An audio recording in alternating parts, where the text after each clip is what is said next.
Ito ang mga lumang barya ng ibang bansa na aking binibili, gawa ito sa pilak mga barya panahon ng Kastila galing Peru, Colombia, Mexico, Chile, Bolivia at madami pang iba. Carolus, Ferdin, Bolivia, mga taong 1700 hanggang early 1900. Meron maliliit na kasing laki ng 10, 20 at 50 centavos. Pagmasdang mabuti ang mga baryang aking binibili.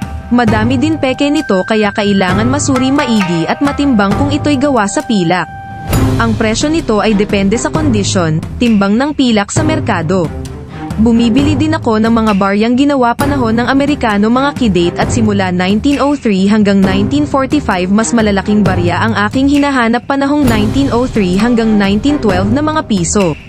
Ang 1903 hanggang 1945 kadalasan ay binibili ko below melt value or tunaw.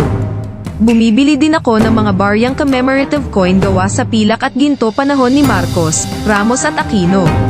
Pagmasdang mabuti ang mga barya na binibili ni Coin Buyer Philippines.